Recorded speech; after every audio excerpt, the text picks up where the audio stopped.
মমতা ব্যানার্জি প্রাক্তন মুখ্যমন্ত্রী এই প্রথম নতুন মুখ্যমন্ত্রী শুভেন্দু অধিকারীকে কিছু বার্তা দিলেন, অনেক কিছুই বললেন। কি বললেন আপনারা একটু শুনে নিন। যিনি আজকে মুখ্যমন্ত্রী হয়েছেন আমার অনেক শুভেচ্ছা থাকবে, কিন্তু এটা আমি নিশ্চয়ই বলবো না যে আপনি মুখ্যমন্ত্রী হয়েছেন বলে আপনি তৃণমূলটা করেননি। আপনিও কংগ্রেস করতেন একদিন, এবং আপনার জন্য আমি বারবার যেতাম আপনার কেন্দ্রে, সেটা আমার কর্তব্য ছিল। এর জন্য আমি কোনো কৃতিত্ব নিচ্ছি না। এবং আপনিও প্রায় 10-11 বছর তৃণমূল কংগ্রেসের এমএলএ হিসেবে আপনি মন্ত্রী ছিলেন, কখনো ট্রান্সপোর্ট মিনিস্টার, ইরিগেশন মিনিস্টার, 6টা জেলার দায়িত্বে ছিলেন।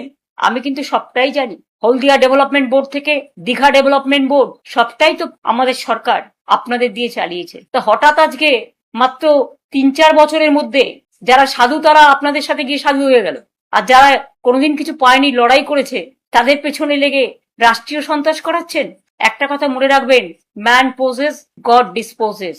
অ্যাট্রসিটিস করবেন না, এটা কিন্তু একদিন ফিরে আসতে পারে।